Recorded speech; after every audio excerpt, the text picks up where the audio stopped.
Be here with you today.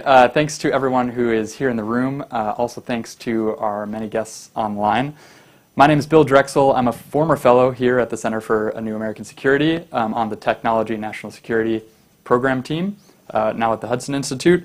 We're here to discuss a massive set of issues that often are left implicit in a lot of our discussions about all things AI, China, national security competition. Namely, what are the largest, most transformative stakes of the Sino-American competition, and how do we navigate them? That was the subject of this report you can see here. And this was one of my favorite reports I've ever gotten to write. It ended up being about 3 times the length that I intended. So it'd be impossible in these 10 minutes to kind of try to explain all the takeaways. So I'm just going to hit you with just a few themes that emerged from the work to help frame our conversation. The first is, it's right to focus, as we have been, on the military and economic advantages that major technological revolutions can confer. But it is not sufficient, right? We neglect issues of symbolic and ideological importance to our peril. So think about nuclear, right? No one would argue that that wasn't the transformative technology for the Cold War that really defined, in a lot of ways, the balance of power. At the same time, it's also true that we more or less ended up in a nuclear stalemate, functionally, whereas issues of non-proliferation, other countries' nuclear ambitions, and anti-bomb civil society movements actually posed major complications and opportunities for soft power throughout the Cold War that we had to manage. In the space race, even more extreme, right, there was little, if any, direct economic or military advantage conferred by those space capabilities at the time. But the space race became this massive focal point of soft power and legitimacy during the Cold War. The same will be true of AI. And this second major takeaway is that the breadth and gravity of the momentous issues at stake with AI are really staggering. It's hard to talk about them without sounding overdramatic. So thankfully I have a panel here to do the talking for me. But there's already a number of areas where AI is proving transformative that we need to watch for these sort of second-order symbolic ideological dimensions. A future of conflict norms in a world of AI-powered war and autonomous weapons. There's a strong argument to be made that the future of civil liberties and human rights in a lot of ways is going to hinge on how AI is integrated into state power, whether in techno-democracies, techno-autocracies. The dark horse issue, emerging bioethics. New capabilities in human genetic engineering, really strong eugenic potential capabilities on the horizon, closer than people realize. And one that's gotten a lot of attention, catastrophic risks. So in a hyper-connected world, AI poses a lot of kind of cybersecurity-like hazards, but also others that could have massive impacts. Despite being seemingly disparate, these 4 areas, they are inseparable. They have a common technological foundation. They're progressing in tandem. And to some degree, they need to be managed holistically. And they bleed into each other. A future of conflict norms is going to have to account for the capabilities of next-generation bioweapons that AI may enable, to take one example. Finally, the chances of meaningful cooperation with China on all of these issues, unfortunately, are highly limited. I started this report pretty pessimistic, but hoping that I'd be able to come to the table with some area that we might be able to work together, or where there would be enough common interest that there could be something fruitful coming out. And I left more pessimistic. So for whatever that's worth, we need a vision. And there is a current lack of vision, with the partial exception of conflict norms currently in the United States on these issues in terms of how to manage them vis-a-vis China. And in some cases, that's a major disparity. For example, China has a very clear idea of how it wants AI to enable techno-autocracy. What techno-democracy is and looks like in the age of AI is much less determined on the American side. So I hope we can take a first step at trying to clarify that vision now. We have a really esteemed panel here that I'm so delighted to introduce. So right here to my left is Dr. Paul Charest, who is the Executive Vice President here at the Center for a New American Security and author of 2 books of great relevance, For Battlegrounds, Power in the Age of Artificial Intelligence, and Army of None, Autonomous Weapons and the Future of War.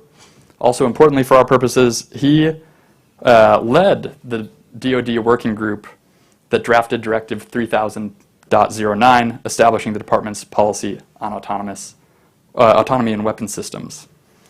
We have Yaqiu Wang, who is a Chinese human rights researcher. Until recently, she served as the director for China research at Freedom House, and previously she worked for Human Rights Watch and the Committee to Protect Journalists. Her research and advocacy focus on human rights and issues in China and the Chinese government's global influence. We have Jessica Brandt, who is the first director of the Foreign Malign Influence Center within the Office of the Director of National Intelligence from 2023 to 2025. And before joining the intelligence community, she served as policy director for the AI and Emerging Technologies Initiative and a fellow in the Strobe Talbot Center for Security Strategy and Technology at the Brookings Institution. And last but not least, we have Dr. Ben Hurlbut, who's an associate professor in the School of Life Sciences at Arizona State University and co-director of the Global Observatory on Genome Editing.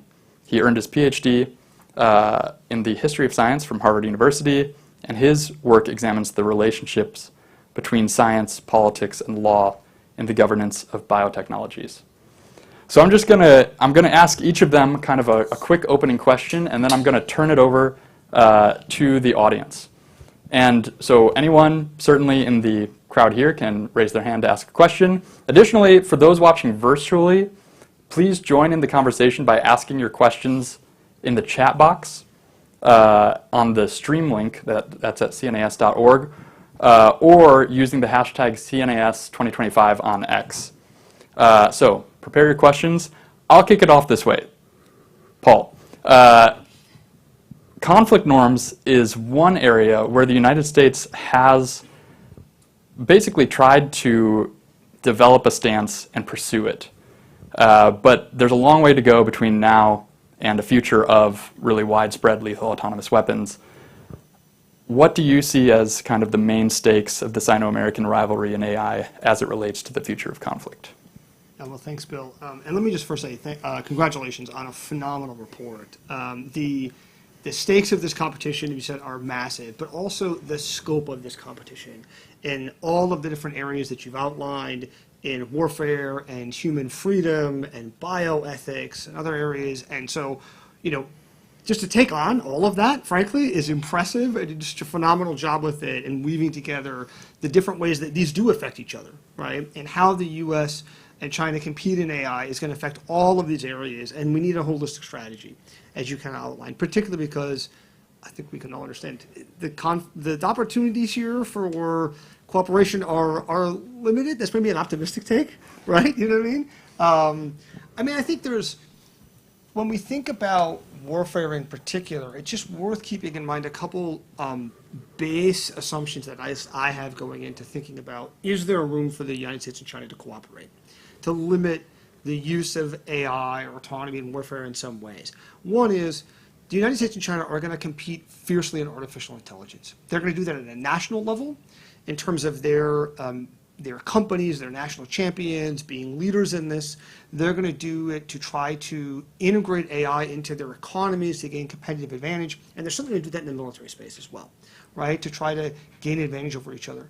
For each country, they are the dominant military competitor, right? When the U.S. is looking to modernize its military, we are looking at China, and they are doing the same, right? And so AI is going to be integrated into each country's military with that in mind. How do we maintain a competitive edge? It's also true that cooperation in general in warfare It's not that it never exists. There are examples of successful arms control that actually have been carried out in warfare, in wartime environments, but it's really hard. And they happen under generally very limited circumstances. And so I think for this to work, you've kind of two avenues that you can think about pursuing. One is some kind of agreement with the United States and China on ways to limit AI in the military. We saw this agreement last year between Biden and Xi on the use of AI in nuclear weapons, ensuring that there's a human in the loop and there's always human control over nuclear launch decisions. Now, if you're going to talk about limiting how we use AI in the military, it seems like a sort of minimum bar to start with, right? Like we should all agree, let's keep humans in charge of nuclear weapons. It seems really important. What that means in practice, how do you enforce that? Those are all good, important questions. But when you're starting from a position of the U.S. and China don't really have a strong history of arms control, not just in AI, anywhere, that's, I think, an important and positive symbolic first step. And then you've got to figure out how do you build on that, right? But also the U.S. needs to lead by example here. And that's another track that we need to pursue that you kind of mentioned. The U.S. has already started to do this not only with its own policies, but also with the State Department's political declaration on the responsible use of military AI, with dozens of countries on board. And that's an area where it's a chance to shape global norms, but also China's behavior. And I think probably actually that's the more powerful avenue here, which is that China may change their behavior because they're looking at the U.S. and saying, well, if the U.S. is doing that because the U.S. thinks that's a smart thing to do to make a more effective military, they might do it themselves. That shouldn't be necessarily the reason why we do it, but we need to acknowledge that there are informal ways of influencing Chinese behavior that actually could be quite powerful here. Thank you. Yeah, I think that broadly resonates with my report, I'm glad to say, but also anyone's free to disagree. I want to turn now to an area where, as you say, there is no first step really, which is state power. So Yacho has a tough one here where in each of the four of these, you can imagine incentives for cooperation, except possibly in the struggle between techno-authoritarianism and techno-democracy. So Yacho, what do you think are the stakes and the prospects really? I think democracy and human rights are at stake. I feel on the one side it's quite clear, as you said, that China has its mind set to utilize AI to deepen authoritarianism inside the country, also to export authoritarian around the world. I think on the U.S. side, until I came from China, and when I growing up in China, I always admired the U.S. Freedom, democracy. Everybody wants to go to U.S. to study, and all that stuff. I think until several years ago, I think that the idea of doing things to advance democracy, not just inside the United States, around the world, is pretty clear. But I think the current administration and in recent years, this idea has dimmed, and especially since the Trump came to power, there's quite some actions that I feel that actually shows that America wants to yes, adopting some of the Chinese government's tactic in terms of controlling its population, in terms of even like controlling what people say, and also like policing the population. We all heard on the news about, the government is looking at people who come into the U.S. wants to look at people's social media for people who come into the United States, decide whether you can come or not. I think that's clearly what the Chinese government has been doing. China hasn't changed much in terms of what it has been doing inside and outside of the country. It's utilizing AI to do censorship, to do propaganda, to police its, whether it's criminals or police its minorities. Xinjiang is a great example in terms of implementing techno-authoritarianism, implementing, AI-powered surveillance. And I think outside of the country, China is, helping other countries to advance its AI technology. Also selling, the Chinese companies are selling, surveillance equipment, facial recognition, powered surveillance equipment to other countries. And I think in the past, there's a distinct character with, in terms of relationship between the Chinese companies, whether it's private or public company, and the Chinese government, which is that, they're closely in cooperation in advance the Chinese government's vision of techno-authoritarianism. In the past, in the US, you feel the conflicts between tech companies and the American government. Apple was famous in refusing to give a backdoor entrance to the FBI to, check a terrorist phone. But now we are seeing American tech companies more in aligned with the government in its helping the government achieving its political goals in the sense of, policing its people, controlling people, not in the sense of helping the government improving transparency, improving government accountability. So more and more, I feel like what the U.S. government doing is more like the Chinese government, unfortunately. But I wanted to say that, even Trump has just been there for 100 days. I'm seeing a lot of pushback from the civil society, from the media, from think tanks, from citizens. So, there are a lot of reports of what Trump is doing in terms of using AI. Catching immigrants or preventing them from coming to the catching illegal immigrants or preventing them from coming to the U.S. So America is still democracy, and the idea of freedom, democracy, transparency, accountability is quite deep rooted in the country. So even the government is doing quite some excessive things. We'll see how the people will push back, and I'm confident that Americans still want their enshrined rights and want to keep that. Thank you, Yachio. I think you bring up a lot of great points, and definitely an overarching theme here is that we're in a competition where our vision of what we do and don't want to do at home is still very much in flux.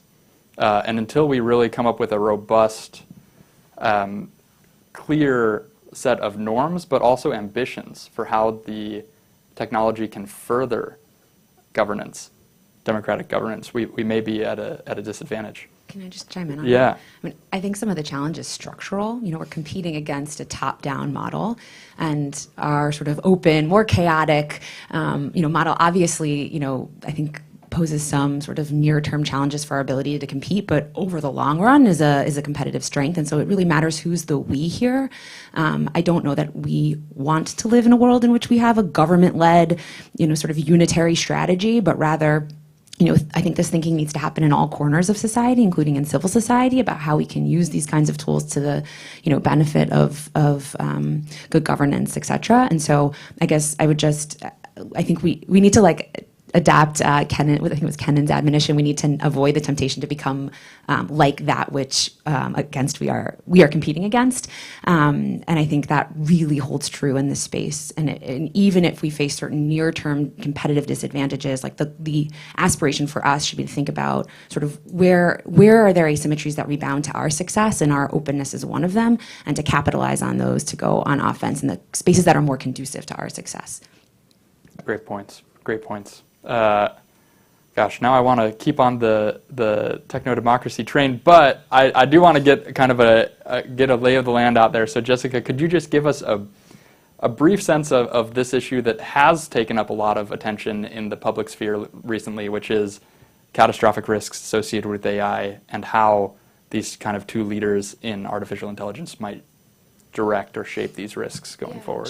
Sure. A few sort of disparate thoughts, and some of which are, I think, in kind of response to the report, which I very much appreciated. First, I think the risks are real, and that uncertainty makes them more important. Obviously, there are a range of estimates about when a frontier model is going to cross a critical safety threshold. But the people that are closest to this work and closest to the research are raising concerns, and I think it's exactly the unpredictability of progress that makes dealing with this now urgent. So I don't think that these kinds of concerns are sort of abstract or sort of separate or distinct from national security or global stability or public trust today.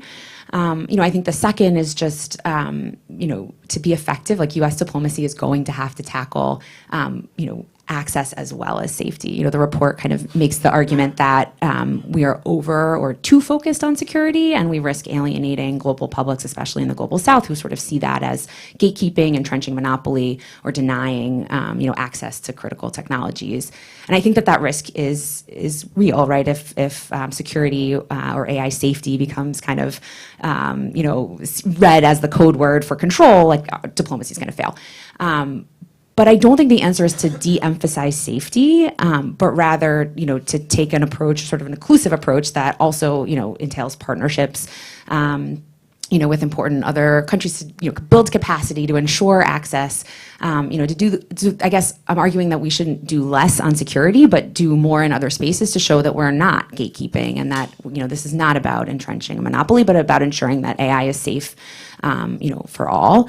And then I guess I also agree with the report on the idea that norms, we're not going to regulate our way out of this.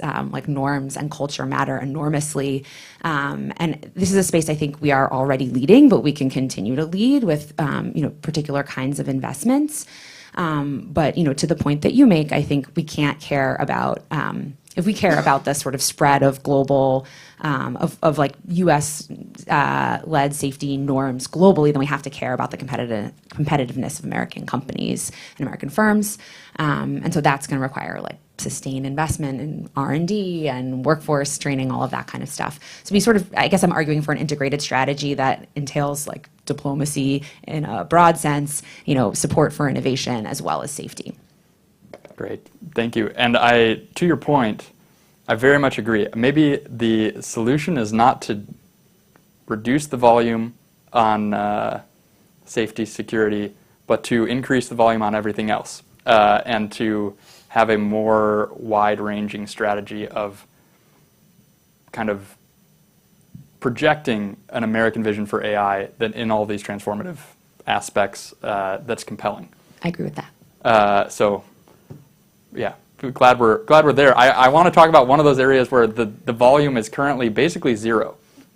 So I'm glad to finish up here with Ben, and then we'll open up to questions to everyone. But emerging bioethics is one area where we see really the seeds of pretty disparate moral visions with massive implications, not just for our countries, but for the human species writ large in a lot of ways. So can you talk a little bit about what's at stake and what the prospects are for Sino-American competition in emerging bioethics? Can I turn up the volume? Yeah, please turn up the volume. Actually, before I begin, I just want to echo Paul's comment and note this really is a fantastically excellent report. And the fact that it covers such a wide territory and connects the dots between the territories, it seems to me, is exemplary. Actually, of some of the things that have already been said, that we need to look past the particular area to the issues, the broader cross-cutting issues that connect them all. And so I think my area is no exception.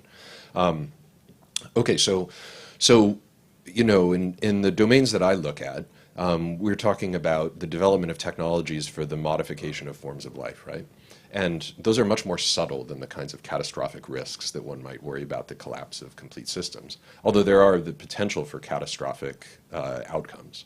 But there can be profoundly damaging transformations that happen quite subtly. And I think the subtlety is one of the dimensions that warrants concern. But let me point out something about the relationship between this area and AI that I think is illuminating for both. So what is emerging it really has been for half a century, but is really accelerating in the last decade and even in the last few years, are the capacities, the sort of repertoire of tools in biotechnology for manipulating life. And those operate at the level that is uniform across all of life. And so interventions in the microbe are also interventions potentially in the human. And so like AI, which is a kind of inchoate domain of capacity that can be applied in a multiplicity of different domains in different ways, the repertoire of interventions in life are developing in a sort of similar way. And actually the convergence of those two domains profoundly accelerates the biotechnological.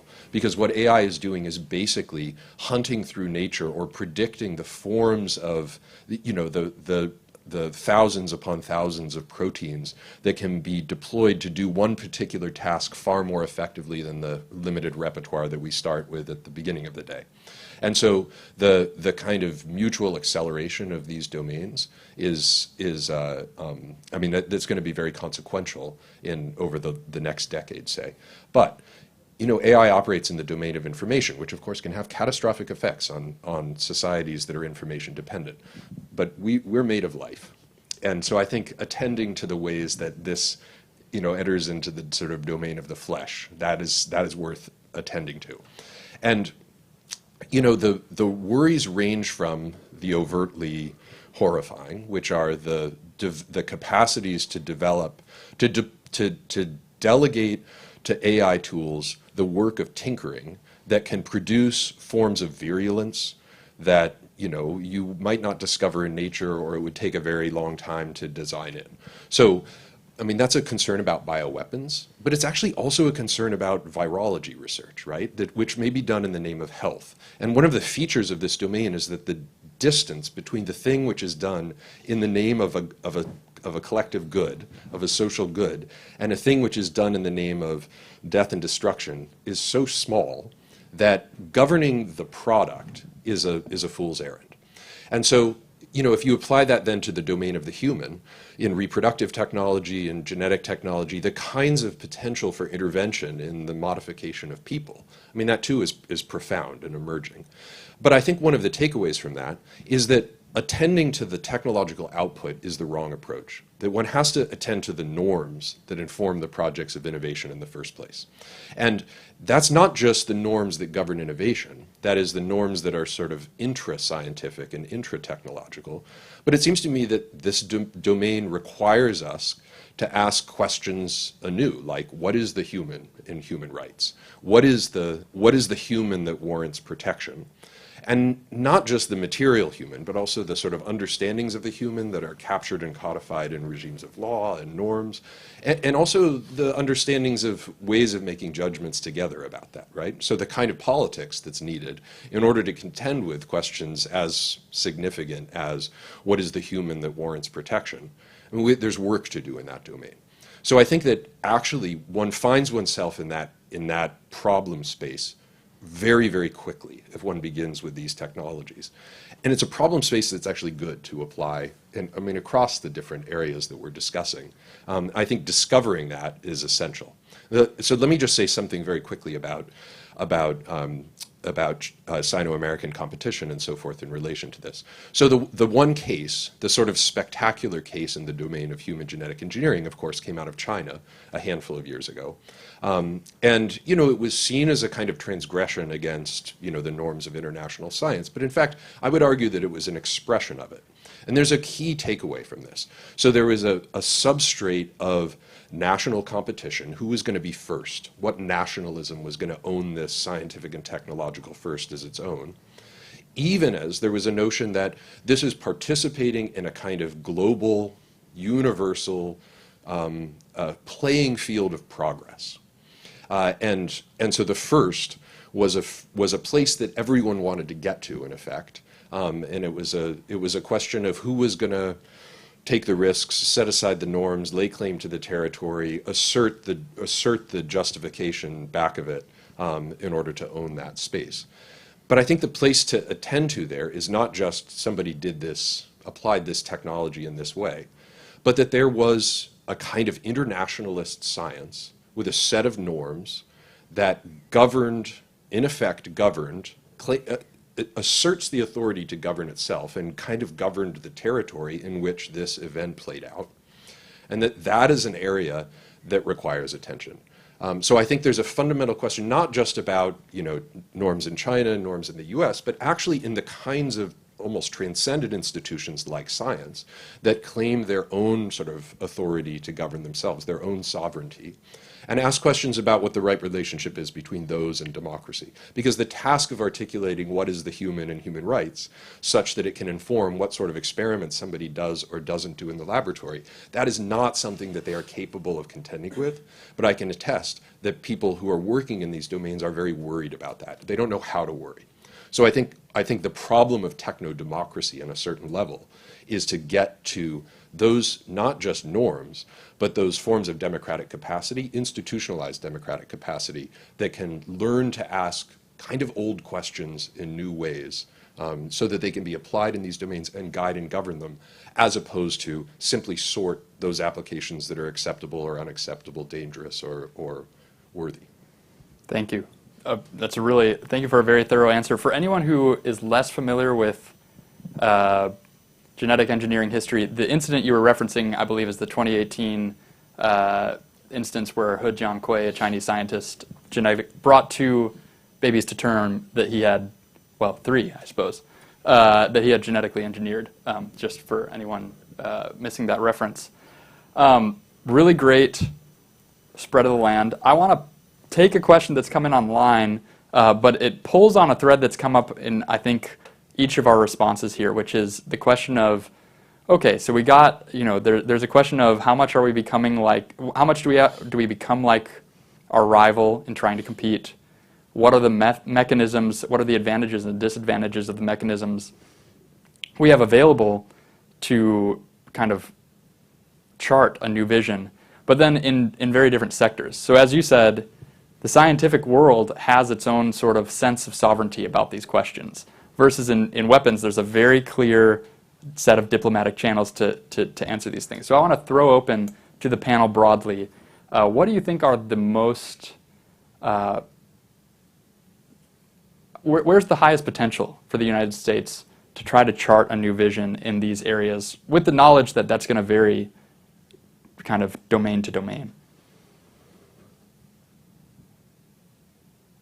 Why are you guys looking at me? Okay, I'm happy to jump in first. I think one area where we actually have a huge advantage, not from the government standpoint, but from private industry, is in setting the norms and standards and expectations for safety of frontier models. Those are being developed by U.S. companies. They're the ones that are making models, being very proactive publicly, talking about how they think about risk and safety for those. And that's an area where we know that Chinese companies are going to want to emulate that technology. There are going to be some areas, I think we should accept that they're not going to emulate on things like censorship, right? We can see that like a model coming out of China is going to be censored in terms of what politically it could say. But there might be other areas, thinking about the risks of models being used for cyber attacks or to help develop chemical or biological weapons, where we might see Chinese companies emulating the approach that the U.S. can take. Or in some of the sort of more emergent areas that we're seeing about alignment of the model behavior, but models may be doing things that are deceptive or scheming against their users. And so that's a place where I think the U.S. actually has a really great first mover advantage to kind of set the standard for what that looks like and then have others follow. You look like you're about to say something. You're about to jump in. I'll wait. Did you want to say? You want to go? Happy to go now? Or? Go ahead. Well, so maybe just one point about competing broadly, right? As I alluded to, I think the challenge for us is it's a persistent asymmetric competition, and so what we need to do is audit our own strengths. so that we're competing on terrain, not that our adversary has selected, but on terrain that is, as I said before, like most conducive to our success. So doing this audit, I think, of our own sort of strengths leads me to maybe 3-ish things I think that we kind of can do well. And the first is kind of what Paul said, right? It's we have, I think, an advantage on the safety research is happening here, the work on, best practices for red teaming, model evaluations, thresholds, all of that. And if we can get it right, others will follow. So I think that matters. The second, as we talked about, is just the competitiveness of American firms. Norms are embedded in technologies, and who adopts these technologies will shape like sort of who uses AI and how. So I think there's power there. And then our third sort of asymmetric advantage is we have partners and friends.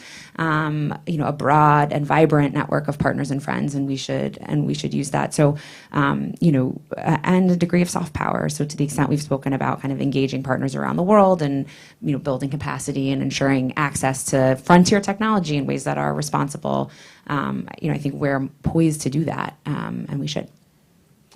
So, we often talk about what technologies do and worry about them in those terms, but we talk less about what technologies mean, and yet technologies mean. I mean, the ways that societies commit themselves to particular technological regimes, that they understand those as emancipatory in whatever way. I mean, those sort of normative meaning, those ideas of progress are attached to technological systems.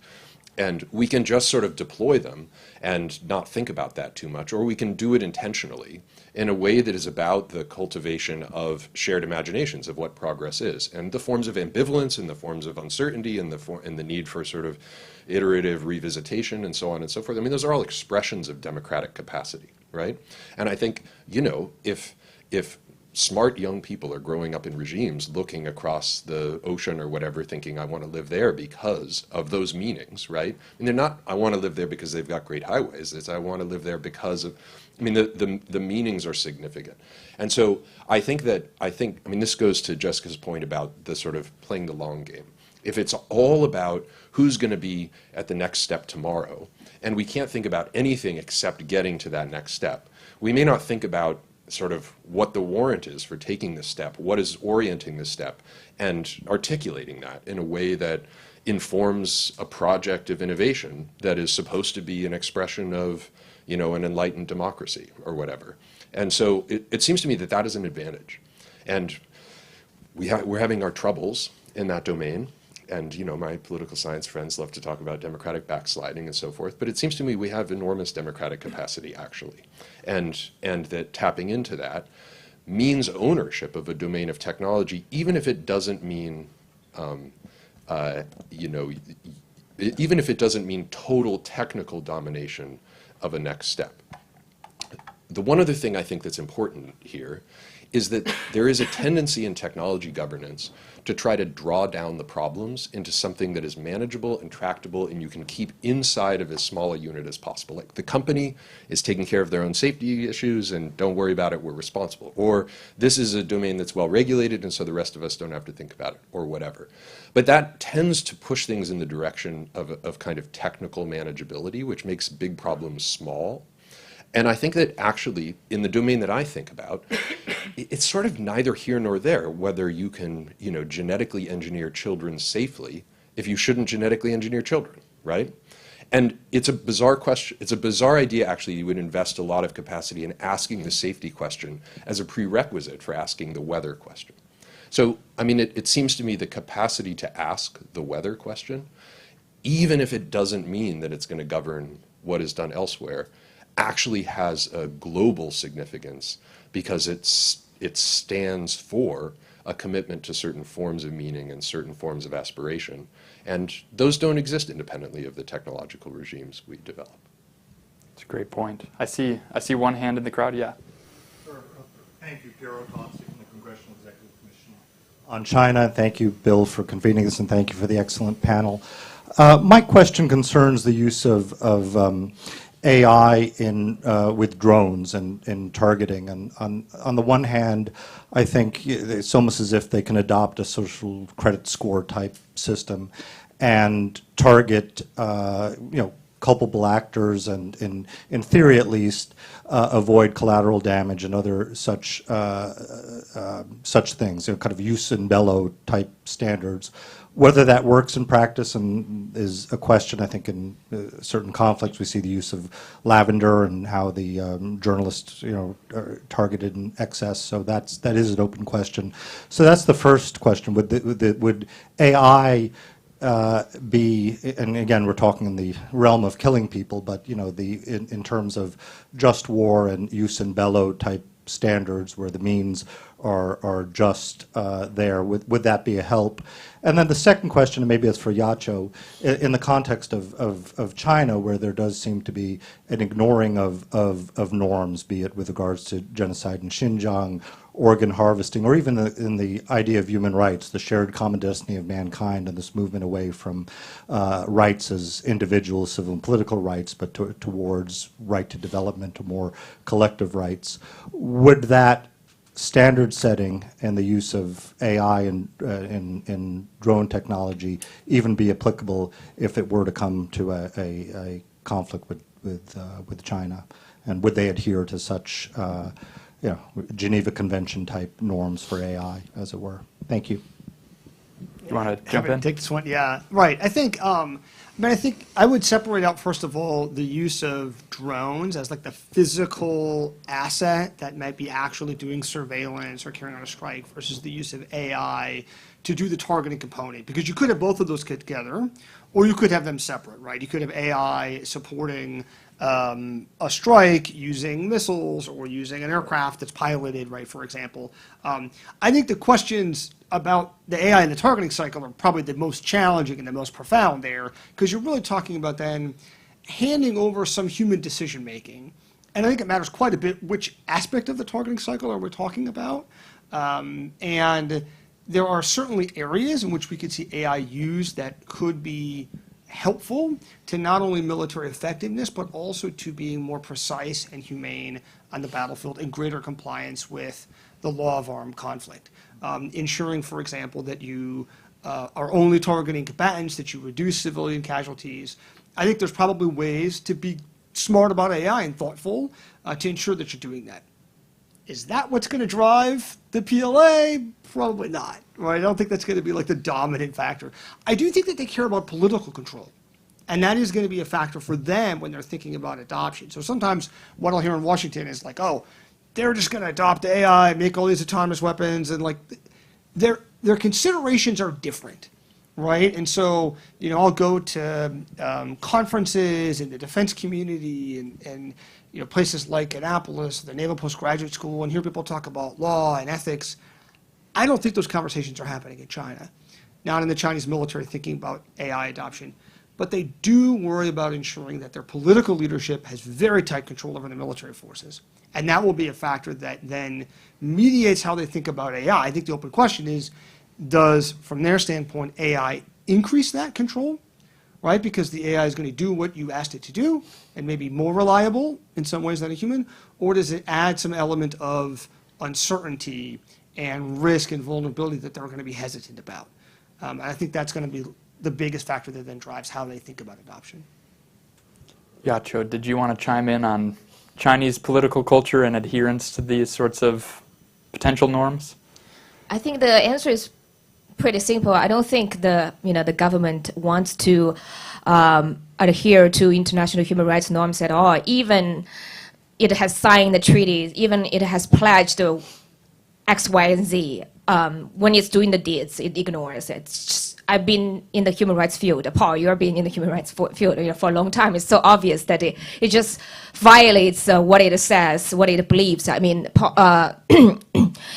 Bill, your report mentioned that China signed a UNESCO treaty saying we're going to prohibit the use of surveillance, but that's what exactly they're doing in Xinjiang. So I don't believe whatever the government says in terms of adhere to international human rights standards. Thank you. Yes, thank you. Hi, thank you. My name is Harry Kreis. I'm with Carnegie Mellon University, and I really appreciate this tremendous conversation today. And I am persuaded about the scope and profundity of a lot of these implications.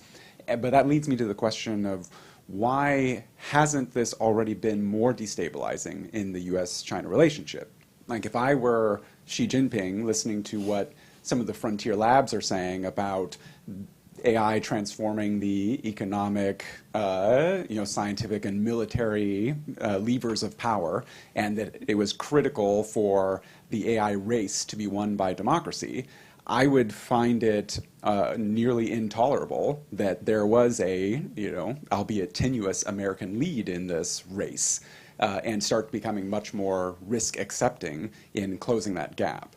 And so, why hasn't this been more destabilizing? Have they bought the hype? Great question. Panel.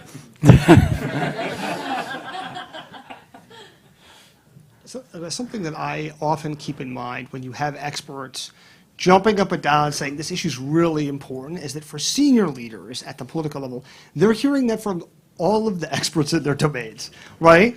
And so sure, like on AI, you have lots of people saying, AI is going to be transformative, it's going to do big things to society, to human life. You also have a lot of other people in the AI space saying this is hype, this is hogwash, it's not going to happen. But you also have experts in all these other areas, in tech areas, right? In quantum and biotech, which we're doing great work actually at CNAS on those areas. But you have experts in other areas like saying this is really important too.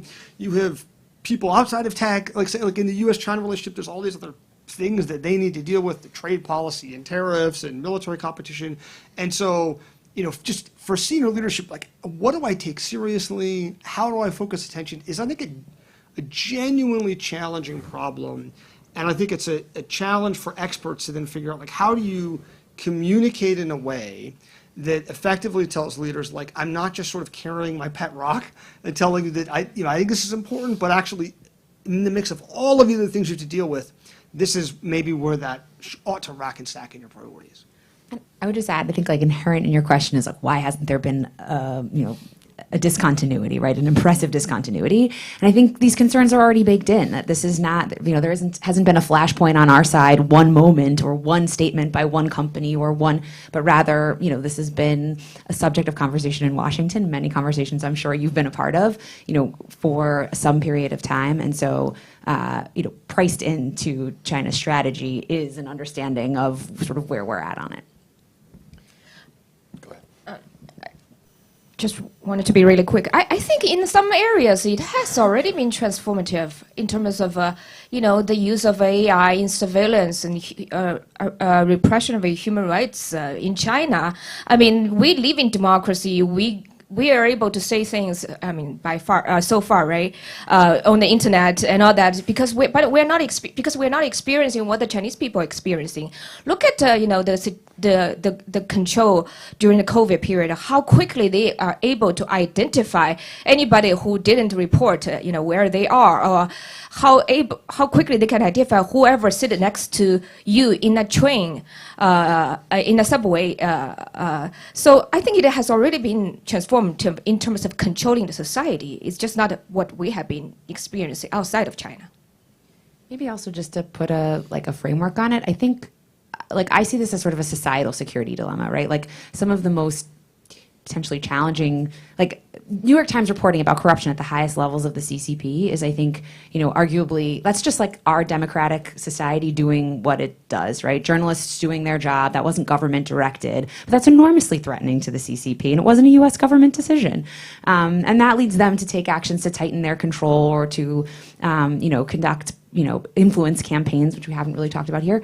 So they take action in response in a way that tightens their control that is, sort of creates a dilemma for us. So it's sort of to like take the security dilemma frame, but it's sort of a societal security dilemma where we're each responding in ways that are kind of, in keeping with our interests, but that don't intend to, but do pose a challenge for the other. I think you had one more thought to add. Well, I was going to say something obnoxious and half-formed, so maybe I will. You know, so I'm a historian. I'm trained as a historian of science. I saw a colleague of mine, you know, a couple of weeks ago. I hadn't seen him in a couple of years. He's a lawyer, works on issues of biotechnology governance. He said, "Oh, has AI sucked you in the way it sucked me in?" And you know, I mean, if you look back, there are these moments in which we get kind of deeply concerned around some transformative technology. And this is indeed probably a transformative technology. But it has a history. I mean, the only reason that it has capacities for transformation is that it's being injected into infrastructures that are already there. It's like a drug put into the circulatory system of an existing digital infrastructure or whatever, which is really just, you know, I mean, it's your point. You can do more efficient surveillance of people if you can delegate it to a bot that can do it all night, really fast, all the time, or whatever. It's not to minimize its significance, but it's to point out that we shouldn't think narrowly about what is the sort of object of consideration here. And also, we should therefore attend to what it's sort of embedded in, and some of the mundane things, actually. So, you know, in the case of bio, which is maybe less rapidly transformative because it is harder to get organic systems to do the stuff that you want them to do, you know, a lot of what Chinese science policy has been about is prestige, scientific prestige. Like, we want more papers in Nature and Science, right? Like, we want people trained at MIT who come back to Chinese university and train people at home, and then we have more people, we have more capacity, we're going to do more good stuff, and then we are going to dominate. And it's a mundane form of domination. But it is a transformative domination, not because there's some fundamental disjunction between the projects on either sides of the Pacific, but because, you know, basically for the last 75 years, the U.S. with a little bit of Europe has had a kind of monopoly on scientific prestige and the sorts of norms that go along with it. And so, you know, when Chinese researchers want to publish things in Nature and Science, they more or less adhere to what are American-derived bioethical norms, because they come from the professional societies, they feed into the journals say, you didn't do it this way, you can't publish, right? So they have these pretty mundane gatekeeping functions. But it's becoming increasingly the case that research collaborators will jurisdiction shop. You can't do this to human embryos here, so find a collaborator over there, and then we can publish together because the thing transcends the national boundaries and so forth. So the centers of gravity for norm setting can move. And it seems to me that even in these quite mundane domains that aren't subject to transformation, that we're not kind of, you know, running around with our hair on fire about, actually we have to pay attention to the subtle dislocations that in the long run can actually be profoundly transformative and are going to, of course, feed into the sort of scientific and technological regimes that come out of them. So I worry about us fetishizing a technological domain when, in fact, the embeddedness of it, its history, and the institutional, practical, and normative landscape that it sits inside of is importantly a part of the picture. Great point. We've got time probably for one, maybe two more questions. Yes. Hi, Americans for Responsible Innovation. Thank you so much for this panel. It's been excellent to listen to you all. I was hoping to kind of take the conversation back to DeepSeek and critical AI IP. So, you know, there's allegedly this claim that DeepSeek may have used distillation on certain American-developed AI models in order to achieve their AI breakthrough. I think there's kind of like this broader concern that on the one hand, there's a need for some kind of security ecosystem for critical AI IP, especially for dual-use AI models. But on the other hand, it's kind of unclear what the kind of state of play of dual use is exactly, right? You know, they're saying that the next generation of frontier models might have serious biorisk capabilities. You know, we'll see if that's the case. But I think, right, more broadly, there's also another story about the PLA supposedly utilizing an open weight AI model that was developed by an American company for a military application. So I guess the question that I'm trying to kind of ask is, you know, how should we be thinking about a robust security ecosystem for U.S. AI IP. What are the implications of that? Does the specter of distillation and other kinds of potential AI IP appropriation just kind of like make that idea a non-starter? And yeah, what are the implications of developing such an ecosystem for U.S.-China competition? Thank you. Thank you. Maybe we'll wrap that in with the last question I saw here for anyone who wants to take either, given the time. Sure. Thank you so much. I'm Nada Madkour with the UC Berkeley Center for Long-Term Cybersecurity. My question is very short. What do you think is the most effective way to reach actual AI policy and AI governance? I think the United States does have a great opportunity to lead the way in responsible AI, but I do not think that this is the reality.